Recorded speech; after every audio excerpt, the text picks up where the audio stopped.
Hello friends, स्वागत है आपका हमारे स्टॉक मार्केट लर्निंग के नए वीडियो में। पिछली वीडियो में हमने देखा था कि स्टॉक की प्राइस टू अर्निंग रेशियो से स्टॉक की वैल्यूएशन का पता कैसे चलता है। इसके साथ ही हमने कंपनी की ग्रोथ रेट के बारे में जाना था। आज हम बात करने वाले हैं पीईजी रेशियो के बारे में। कोई कंपनी की पीई रेशियो से हम उस समय उसके सस्ती या महंगी होने का पता लगाते हैं। लेकिन अगर किसी कंपनी में ग्रोथ रेट बहुत ज्यादा होती है तो वो कंपनी को मार्केट हमेशा हाई पीई पर ही रखता है। अब ये हाई पीई एक रिलेटिव टर्म है, क्योंकि किसी कंपनी के लिए 30 का पीई भी महंगा लग सकता है और किसी के लिए 50 का पीई भी सस्ता हो सकता है। क्योंकि अगर कंपनी में ग्रोथ अच्छी है तो उसका ईपीएस ग्रोथ उसके पीई को जल्दी ही नीचे ला देता है। इसलिए ग्रोथ स्टॉक में हम वैल्यूएशन को दो तरीके से देखते हैं। पहला तरीका होता है उस कंपनी के पीई को उस सेक्टर की दूसरी कंपनियों के पीई से कंपेयर करके हम पता लगाते हैं कि ये दूसरी कंपनियों से महंगी है या सस्ती है। दूसरा तरीका है पीईजी रेशियो चेक करने का।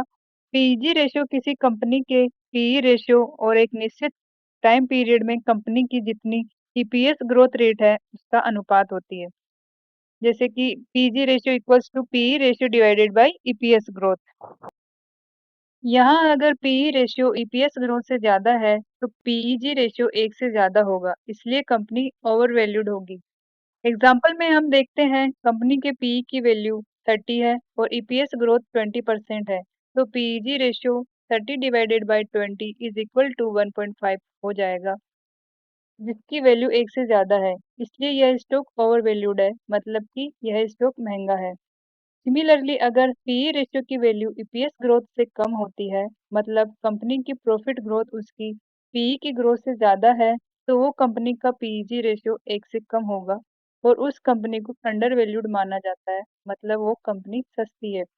एग्जाम्पल में देख पा रहे हैं कि स्टॉक की पीई की वैल्यू 20 है, जबकि ईपीएस 30% से ग्रो हो रहा है, तो PEG ratio is equal to 20 divided by 30 is equal to 0.67 हो जाएगा, जिसकी वैल्यू एक से कम है, इसलिए यह स्टॉक अंडर वैल्यूड होगा।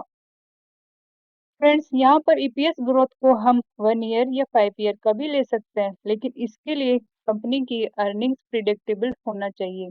साथ ही यह भी देखना जरूरी है कि कंपनी के फंडामेंटल्स में कोई चेंज तो नहीं हो रहा, जिनकी वजह से उसकी ईपीएस ग्रोथ में चेंज आ सकता हो।